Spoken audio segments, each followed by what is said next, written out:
If you close your eyes, or even if you don't, you might be able to tap into the spirit, the humanity, the natural world between and all around us, one with us.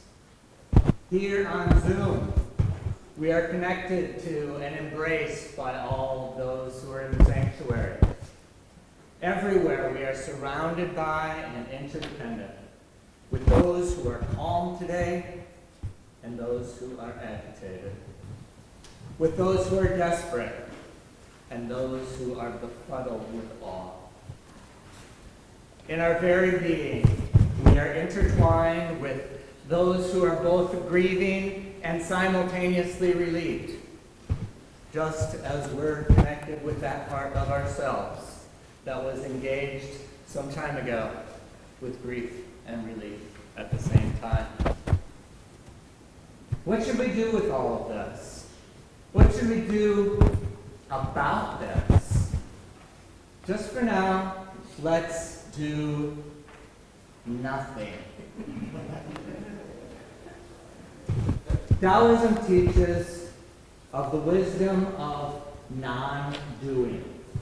This is not passivity or silently watching in horror while those we love are suffering, forests are burning, or beloved institutions are under attack.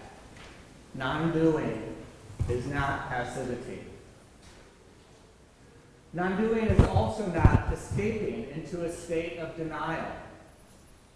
This Labor Day, we cannot deny the ongoing oppression against workers, nor can we fail to acknowledge and celebrate the resurgent energy around labor unions around the country. So, whether we labor alone or collectively, as parents or retirees, I ask today, is it possible to do our best if what we do matters at all? Is it possible to do that in the spirit of non-doing?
I think of Taoism as having a serious unseriousness, a playful profundity. And this is also the way I experience Unitarian Universalist ritual. Whether it's water communion, which we will be celebrating once a year next week, or lighting the chalice, which we do or don't do whenever 2 or 3 are gathered. I enter into these rituals with reverence, and at the same time, I understand that they are just placeholders for something more real than we can ever get at with just the symbolism. In Tao Te Ching, the Book of the Way of the original Taoist text, we read, "Ritual is the backbone of religion, and religion is the herald of judgment, and judgment is the root of violence." That's the vibe of religion John Lennon was referring to, I think, when he invited us to imagine no religion. It's not that we shouldn't ritually howl at the moon or gather religiously for Seahawks games. Not that we shouldn't wear a necklace with a crucifix pendant or light a chalice with gratitude and wonder. But whatever it is that holds deep meaning for us, let's hold it lightly. So while it brings us together as a community, it does not at the same time create barriers around us. Barriers of righteousness and exclusivity and hierarchy. As we bring flame to this chalice today, let us hold this moment lightly. No more sacred and no less sacred than every other preposterously magical moment of our lives. And let's say together our covenant. Love is the spirit of this fellowship, and service gives it life. Celebrating our diversity and joined by a quest for truth, we work for peace and honor all creation. This is our covenant. And now I'm going to invite you to stand and sing gathered here. The words are printed on the order of service, but I'm going to ask you to be brave in this space today, to sing imperfectly, to set that down. Maybe set it down after we sing the first time in practice. But eventually set it down and just go with the flow as if you're a Taoist. I'm going to separate the front from the back, have the front sing in the beginning and the back sing after. We'll practice first with me leading the front, and then Walt will be leading the back, so he'll practice with the back. And then we'll start. Melanie and I will lead the front, and Walt will lead the back. And we'll sing it at least 3 times. We'll go with the flow. And the reason I had you go front and back instead of side to side is because it's sometimes hard to keep in rhythm with each other, but it's so much easier if you look at each other's mouths. Seriously, if you turn and see, it's a way of keeping in sync. Now, don't just stare at each other's mouths, especially if people have masks on. I guess might not work as well, pandemic world. But you at least get to see people in the eyes, and that's not such a bad thing. And finally, in doing rounds, if you're watching the leader and you find that your part has ended, just keep repeating the last line, and keep repeating the last line on and on until the other groups all end. And that way we maintain the unity, and you don't have that awkward, well, what are we supposed to do now? And today, after we gradually flow out like that, we'll just take a moment of silence until I ring the bell. So I'll start by leading the first half, which should end at, I don't know. John and Frank, you're in back. The rest of you are in front. Does that seem fair? We have some strong singers back there. So here we go, front. gathered here in the mystery of the hour, gathered here in one strong body, gathered here in the struggle and the power. Spirit, draw near. Excellent. That alone filled up the sanctuary. Maybe the rest of you can just leave. Go.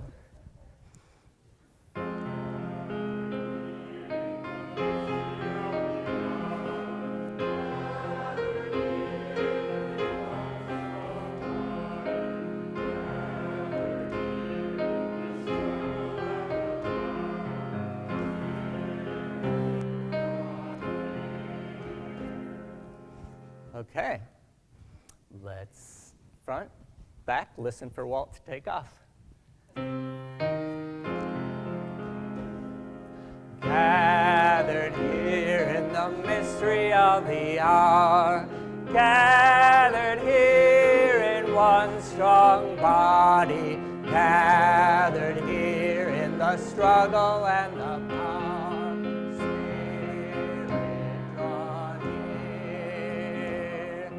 Gathered here in the mystery of the hour, gathered here in one strong body, gathered here in the struggle and the power.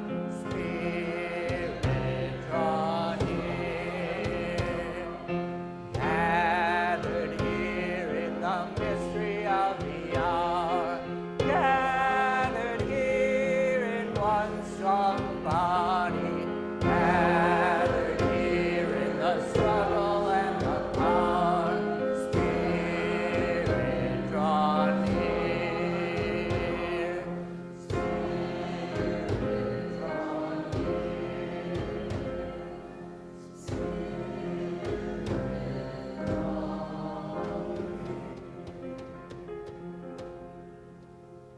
near. Let's have a moment of silence.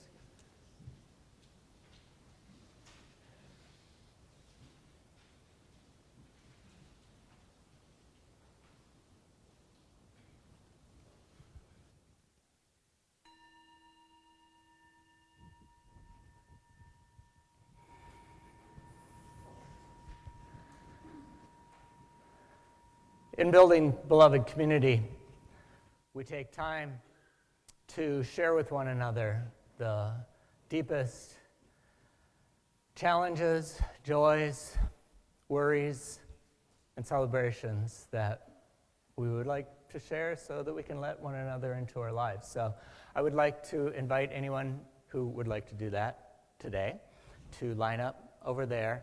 But by the way, don't line up way, way, way over here, but get close so that we don't have long gaps between each other. So, and then come up to the microphone, share very briefly your joy or sorrow, and then if you would like, you can light a candle or place a stone into the water communion bowl, which, by the way, be prepared next week to bring just a little bit of water, which each person will be sharing in a little communion ritual where we pour it together into that bowl. That water is not the actual water from last year's water communion. But as I said, I think ritual can be extremely powerful if we open our hearts to it.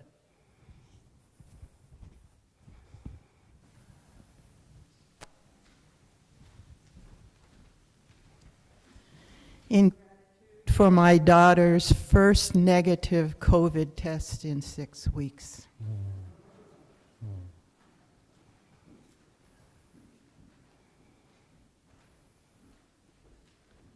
We're going to hand off things here. I'm Barbara Ellis Quinn. A few weeks ago, I talked about our grandson Kyle, who was having severe difficulties, psychiatric things. He's finally in a care facility where he seems to be doing well, but he spent a week in the hospital with very serious medical issues for a while. And then both of us.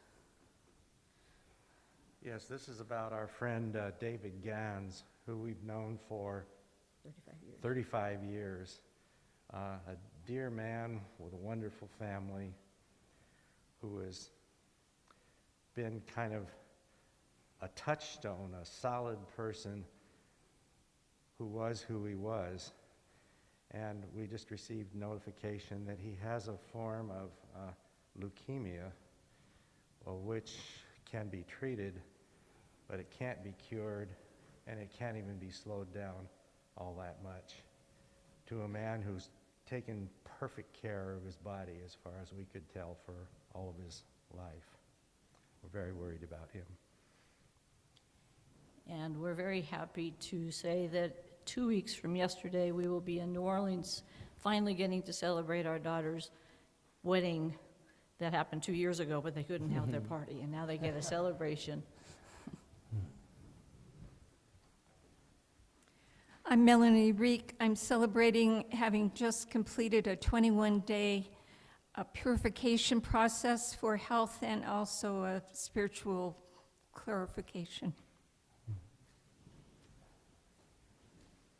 Hi, I'm Barbara Tenhove, and I'm delighted to acknowledge my nephew has gotten engaged to young, beautiful Noah.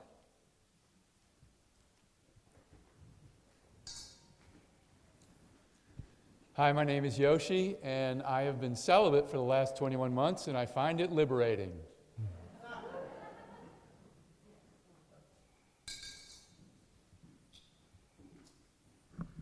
I'm Sharon McCarty, and this next weekend, our nephew, Steve, will marry the woman of his dreams. We are so pleased.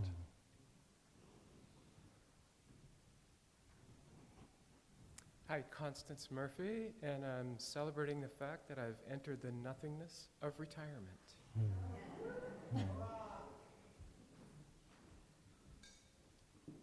I'm Karen Fitzgerald, and I am beginning on a new journey of co-parenting.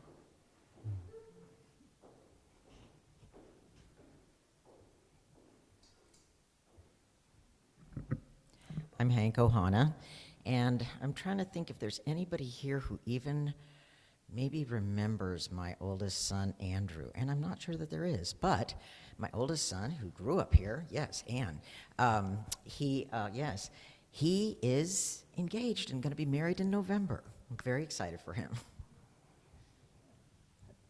And before Joe, you're not going to be the last. I want to say to those on Zoom, please, if you haven't already, type in your joys and sorrows, and I will read those off for you so that you are part of this as well.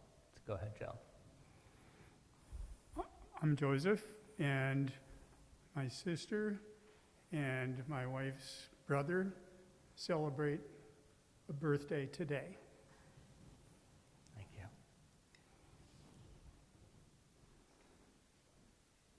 And Drew Betts says our granddaughter Tiki started preschool on Friday at a Little Darling school. We are incredibly happy to sponsor her. And I'm going to wait just a second for any other Zoomers, since I didn't give them a real heads up. Thanks for the fact that I'm going to become a great grandmother. Ow.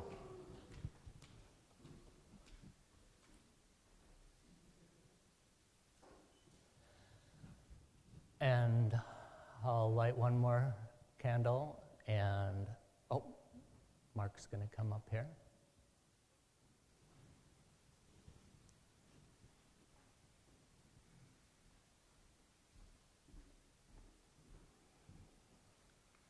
Hi, I'm Mark Allen. I got two things I'd like to celebrate. First of all, I did a little bit of work for the AV team this summer, and most important, I selected and purchased my grave site at the Bayview Cemetery.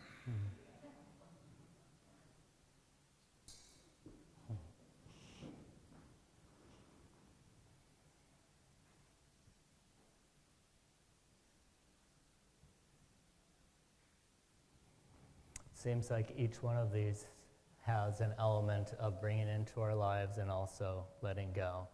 So I will drop one less pebble into the water and light one more candle in acknowledgement of those passages in our lives which are not yet known, not yet understood, or too tender yet to share.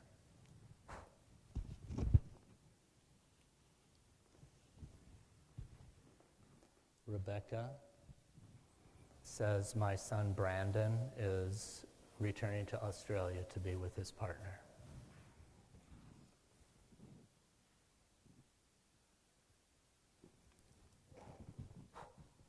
And joys and sorrows don't end. We just respond to them in new ways as they come.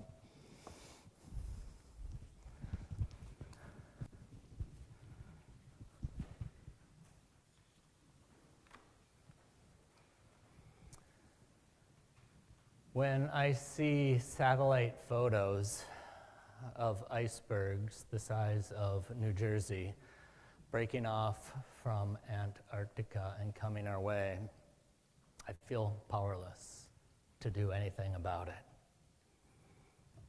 I'm kind of making that up. I don't know if there have been any yet the size of New Jersey.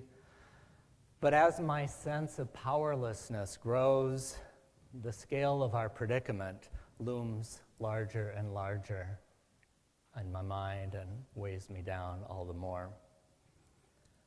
I do not feel hopeless, though.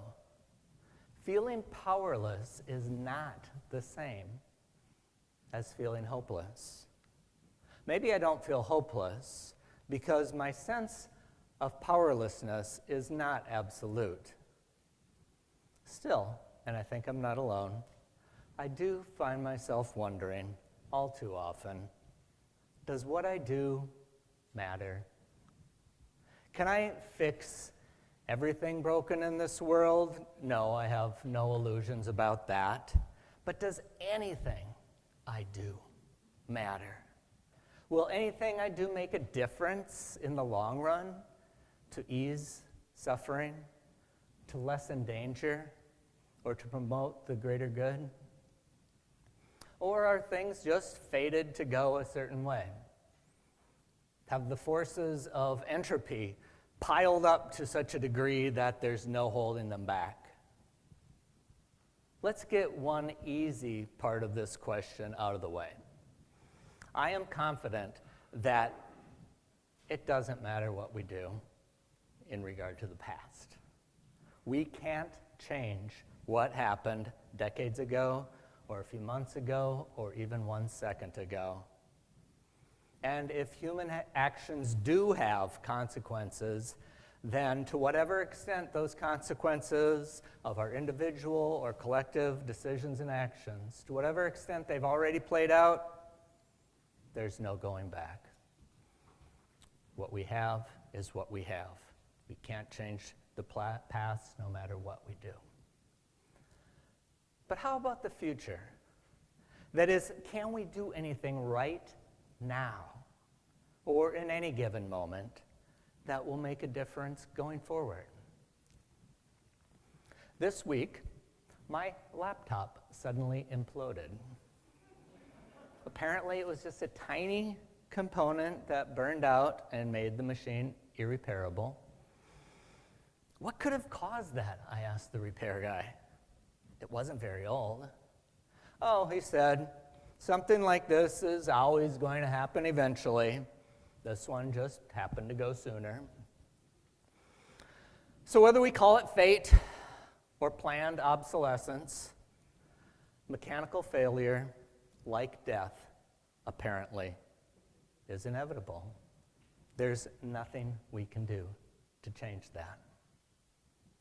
Since this was my only computer, though, with many years' worth of documents that were not backed up anywhere else, it did occur to me to wonder, might it have been a good idea to have had a backup routine?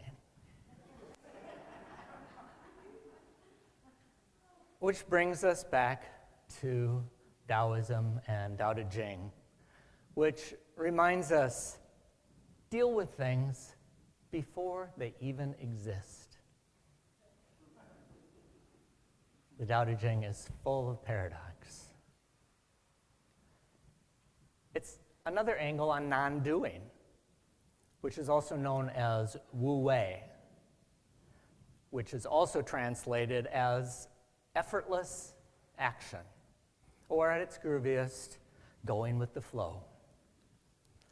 I find it hard to get my head around wu wei, because if I make an effort to understand it, then I'm contradicting the precept of effortless action. I think you really have to have a sense of humor to be a Taoist. Humor and humility and trust in intuition more than rules. As Tao Te Ching advises, he who fusses over anything spoils it. He who grasps anything loses it. So what insight might we get about powerlessness and the worry that maybe nothing we do matters from the paradox of non-doing? The Tao of Pooh by Benjamin Hoff is a lighthearted exploration of Tao Te Ching through the insights of Winnie the Pooh. Listen. When you work with Wu Wei, you put the round peg in the round hole and the square peg in the square hole. No stress, no struggle. On the other hand, Pooh continues, egotistical desire tries to force the round peg into the square hole and the square peg into the round hole. Cleverness tries to devise craftier ways of making pegs fit where they don't belong. And knowledge tries to figure out why round pegs fit in round holes and square pegs fit in square holes. Pooh continues, Wu Wei doesn't try. It doesn't think about it, just does it. And when it does, it doesn't appear to do much of anything, but things get done. Now, this isn't Pooh anymore, this is me. This does not mean that we ought to just go along with every convention, putting round pegs in round holes the way it's always been done, as if that's our guide. No, the very first line of Tao Te Ching sets the stage for all that comes after. The way that is known is not the true way. So putting the round peg in a round hole does not mean that we ought to conform to traditional expectations, such as gender roles, that have always caused friction, tension, inefficiency, pain, and degradation to the true nature of each unique human being, which doesn't necessarily fit into the hole that maybe others have expected it to fit in. There are so many ways I've been told to go along with convention that I've come to resist the expression, the advice of Tao Te Ching. I don't know that I always want to put the square peg in the square hole. But reading about the concept of Wu Wei makes me look at it differently. It's not as straightforward as it might seem. Wu Wei holds deep reverence for the natural world and finds profound imagery there to inspire us. It encourages us, for example, to be like the bamboo that bends in the wind, or the plant that adjusts itself to the shape of a tree.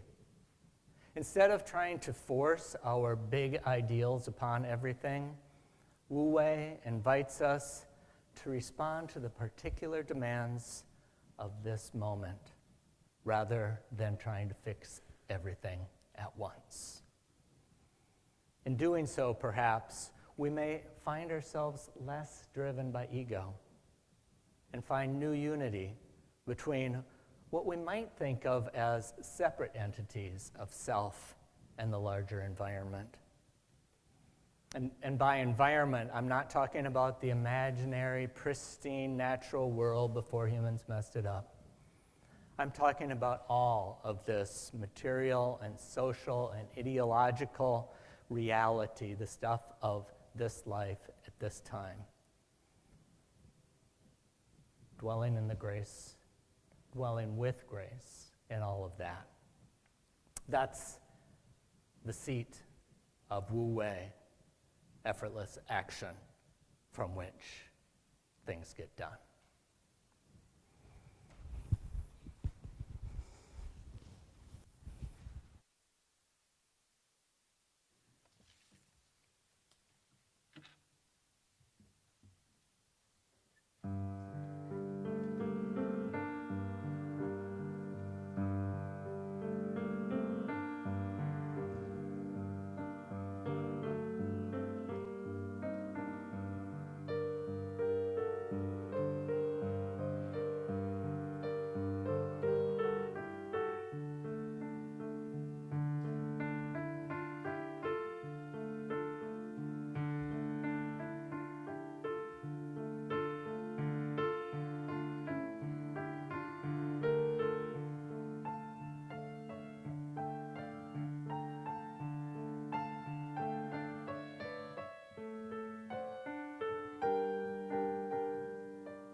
I like how calmly you're sitting there, how easily and confidently you accepted the fact that my computer burned up and maybe I lost everything that matters to me.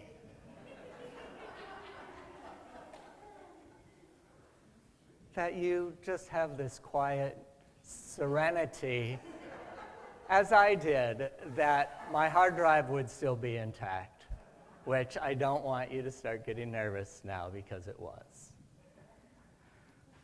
So, not only should I light a candle to say thank you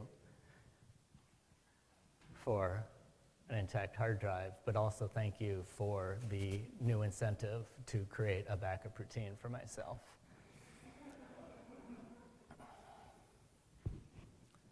Now I invite you to imagine in your mind a continuum, a simple line running from one side of the room to the other. Allow this line to represent your own beliefs about how much of an impact you have on the world around you, how much control you have over how things turn out. At one end of the line, we would have the extreme position that everything that has happened, everything that is going to happen, has already been determined. Everything is set in place, and we cannot change it. Perhaps it's been set in place by the natural unfolding of the laws of nature, by precedent, by DNA that has already determined everything about you. Perhaps this is the only way that things could possibly have turned out, and it is our role in life to go with that, to gratefully accept that. Now, still on that end, perhaps everything is set because God made it that way. This is God's plan. This is the will of a benign universe, and we can't change it. So let go and let God. I hope you will see that this position is neither inherently theistic nor atheistic. The theist and the atheist may be entirely in agreement on this matter. Neither is this point of view inherently optimistic nor pessimistic. The optimist over there might say how wonderful it is that everything is unfolding according to the plan. And even if she cannot understand why she has cancer, and I'm very serious about this, everything happens for a reason, and there are many people who are very content and live with serenity with that point of view. But the pessimist can also hover around that end of the philosophical spectrum, bemoaning the fact that the world is going on its own way. Maybe it's to hell in a handbasket, or maybe it's to glory and exaltation, but he has nothing he can do, no matter how hard he tries. Nothing he does matters. It's not going to make a difference. That pessimist over there is even in danger of becoming a nihilist, giving up any concern at all with what he does or how his behavior affects others. It's ironic, I think, that the person who lives at ease and without care is so philosophically similar to the person who couldn't care less. Do you live somewhere in this realm, or maybe down at the other end of the spectrum, where the future is entirely open? Anything and everything is possible. Again, this point of view is not inherently theistic or atheistic. The theist may say that God is a process. God is the grand accumulation of all that has come before, but God is not a control freak. God is not absolute and unchanging and unaffected by the world, but the future is open because God is open and responsive to the world. In Poor Richard's Almanac, it was said this way: God helps those who help themselves. In the Hebrew Scriptures, it was said this way: I, the Lord, will smite your city with pestilence, but if you turn from your evil ways, I will change my mind, and you will prosper instead. Everything with God is possible. But the atheist might also find himself very comfortable over there. The atheist may say that the universe operates totally at random. The natural laws are purely human constructs. And just because the sun rose yesterday doesn't mean it's going to rise tomorrow. Nothing is settled down at that end. Down at that end where both the optimist and the pessimist can live. The optimist giddy at the thought of freedom and potential. The pessimist fearful that nothing can be relied upon to stay the same. It's all in play. Once again, you have strong philosophical similarity between the person who is ecstatic about life's possibilities right next to the person who is paralyzed in fear by the same thing. Now consider the extremes. Atheist, theist, optimist, and pessimist down at this end. Imagine the whole world on this spectrum. The room would have to be larger. Down there we have atheists, theists, optimists, and pessimists, where nothing is set. And here, nothing is set over there. Everything is set. Everything is set. I can't do anything to change it. And the atheist, theist, optimist, pessimist at this end, who says everything is open, everything I do matters. I can't wave my arms without contributing to a tornado in Texas. Now, where do you fit with the rest of humanity on this continuum? Now, this is actually two questions. Where do you find yourself on this spectrum philosophically? And where do you find yourself on the line according to your actual behavior? Do you think you have some control, but don't act like it? Do you think like you have no control, but act like you do? When we sing, I know this rose will open, I know my fear will burn away, I know my soul will unfurl its wings, I know this rose will open. When we sing this, do you sing it with confidence that your rose will open on its own? Or when you push it and pull it open? Or feed it and give it light and fresh air? Or does it just open organically on its own when you let go of it?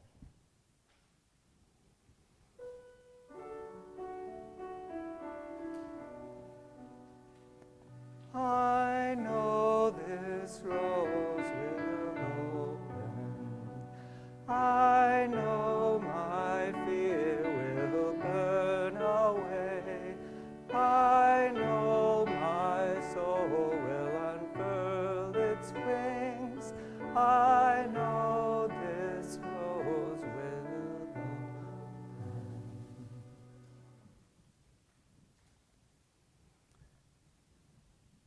Do our thoughts matter? Our actions matter? Our beliefs? Our prayers? Our desires? Does witnessing matter? Does it make any difference? How about speaking or working behind the scenes, in the background, supporting those who are supporting those who are supporting those who are doing things? Does not doing matter? Resisting? Refusing to cooperate with injustice? I am not sure what would be the hardest to handle. The assurance that nothing we do matters, or the assurance that everything we do matters? What if all of these things, our thoughts and prayers, our non-doing, our actively doing, our doing in the background, our witnessing, what if everything matters? I can't handle all of that.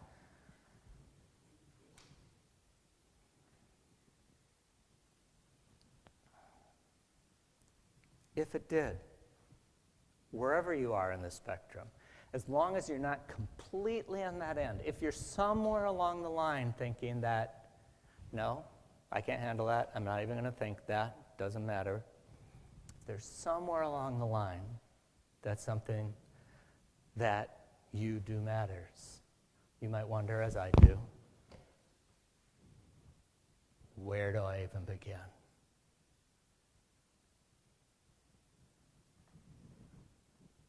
I invite you to close your eyes for a moment.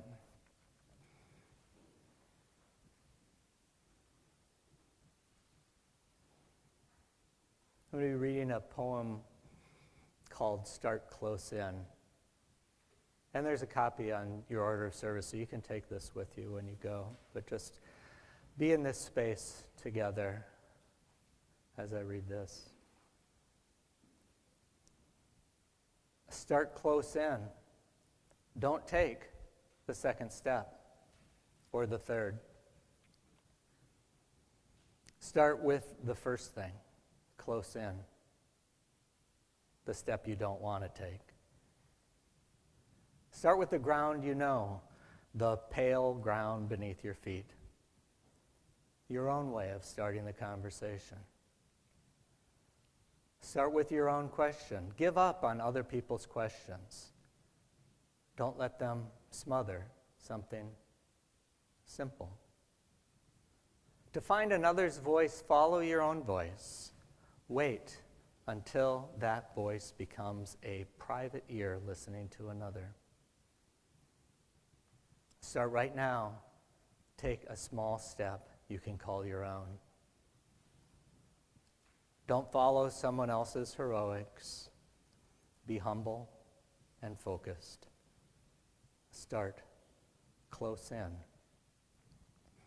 Don't mistake that other for your own. Start close in. Don't take the second step or the third. Start with the first thing, close in. The step you don't want to take.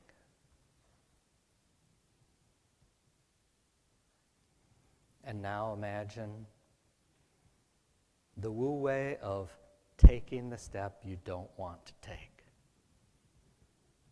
Imagine taking that one step fearlessly, effortlessly, as if you are flowing without doing anything.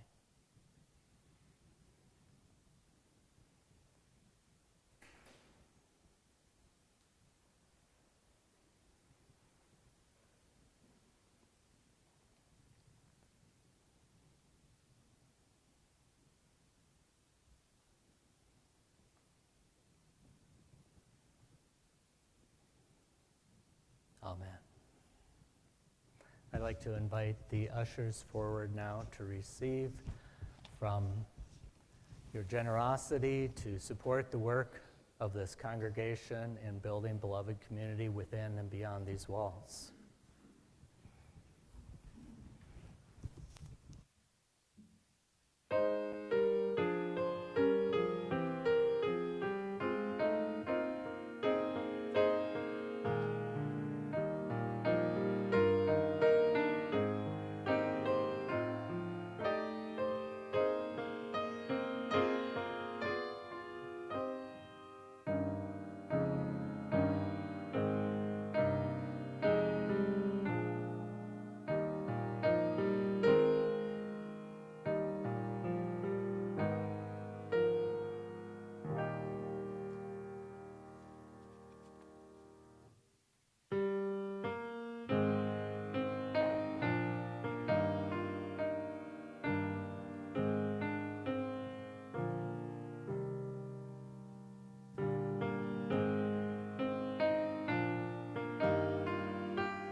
thank you for all of your forms of generosity, financially and otherwise, to create space in this congregation, the wider world of non-defensiveness and open-heartedness where people can thrive. So then,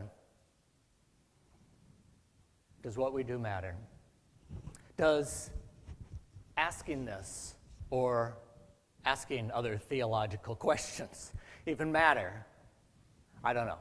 Anyway, knowledge tries to figure out why round pegs fit into round holes. Wu doesn't try. It doesn't think about it, it just does it. And when it does, it doesn't appear to do much of anything, but things get done. When I was a young parent once, I was in a debate with someone about the existence of God. It comes down to this, he said. Why would you even try to do anything? Why would you even try to be good if there's not a God? Why would you even love your kids, for example? Well, I thought, there are lots of good reasons that people have for believing in God. That's not one of them.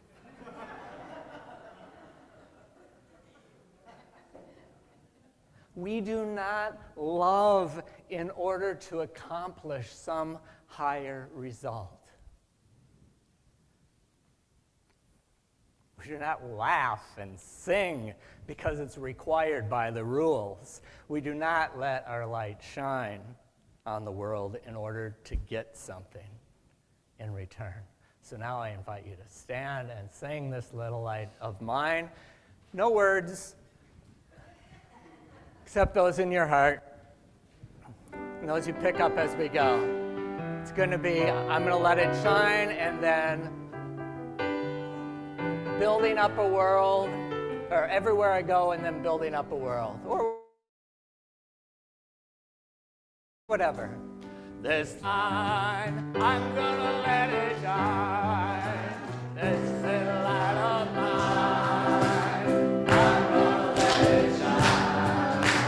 This little light of mine, I'm going to let it shine. Let it shine, let it shine, let it shine. Everywhere I go, everywhere I go, I'm going to let it shine. Everywhere I go, I'm going to let it shine. Everywhere I go, I'm going to let it shine. Let it shine, let it shine, let it shine. Building up a world, building up a world. I'm going to let it shine. Building up a world. I'm going to let it shine. Building up a world. I'm going to let it shine. Let it shine, let it shine, let it shine.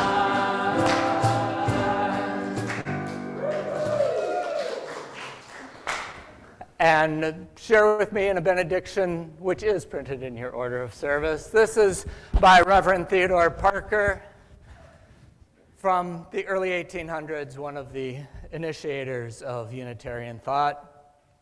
Be ours a religion, which like sunshine goes everywhere. Its temple, all space. Its shrine, a good heart. Its creed, all truth. Its ritual, works of love. Its profession of faith, divine living. I'll extinguish the chalice and invite you to circle round for freedom.